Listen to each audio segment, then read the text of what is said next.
Pemerintah Kabupaten Bangli melaksanakan Tawur Kesange di Catus Pate Bangli siang tadi. Tawur Kesange dilaksanakan di titik 0 Kabupaten Bangli dengan tujuan mensucikan pelemahan dan menetralisasi buta kala sebagai simbol kekuatan negatif.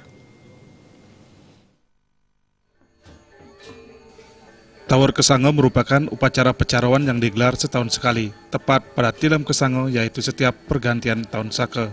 Menurut Ketua PHDI Kabupaten Bangli, Inyuman Sukre, Tawur Kesange bermakna mensucikan pelemahan mulai tingkat keluarga, Banjar, Desa Pekraman hingga seluruh wilayah Kabupaten Bangli.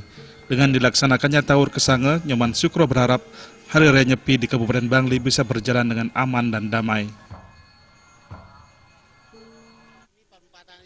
Menurut kita di Hindu sebagai pusatnya bumi.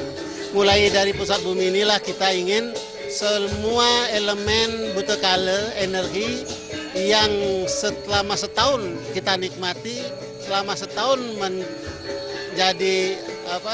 mendapat kekotoran, kita inginkan sucikan hari ini. Sucikan hari ini sehingga yang namanya buta kala ke energi yang merugikan, kita akan tingkatkan, saumiakan menjadi dewa. Jadi dewa sehingga bisa membantu mendamaikan kehidupan manusia. Tawur Kesange di Catus Pate Kabupaten Bangli menggunakan sarana berupa kerbau, babi, kambing, anjing belang bungkem, angsa, dan hewan lainnya. Tawur Kesange dipuput 3 sulinggih yakni Ide Resi Nabe Bujange Prabangkara Dwi Jasana dari Griya Ganggawati Bangli, Ide Pedanda Gede Nyoman Jelantik Dangin Buddha dari Griya Alangkajeng Nongan, dan Ide Pedanda Gede Putra Temuku Sidemen dari Griya Jaksa Bangli. Serangkaian Tawur Kesange ini juga dilaksanakan Caru Lindu Sasih Kesange terkait musibah gempa bumi yang terjadi beberapa hari lalu.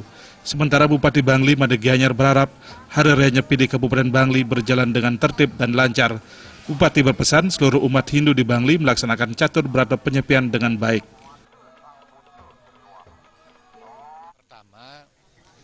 Salah satu syarat agama adalah hari suci. Nah, kalau kita betul-betul menghayati, memaknai kita adalah agama Hindu, sehingga Hari Raya Nyepi ini adalah titik kulminasi untuk introspeksi, untuk memaknai ajaran-ajaran agama yang telah kita pelajari, yang telah kita laksanakan. Nah, sehingga puncaknya besok, bagaimana catur berata penyepian itu bisa dilaksanakan untuk penyempurnaan keyakinan kita sebagai umat Hindu yang percaya sama Pancasrada. Nah, mari kita laksanakan catur berata penyepian dengan sekusuk-kusuknya, sebaik-baiknya menurut nilai-nilai spiritual yang kita pahami. Tawur Kesange di Catus Pate Kabupaten Bangli dihadiri oleh Bupati Bangli Made Gianyar, Wakil Bupati Bangli Sang Nyoman Sedana Arte, anggota DPRD Kabupaten Bangli, dan Penglingsir Puri Agung Bangli. Joka Andika dan Winata, Bali TV.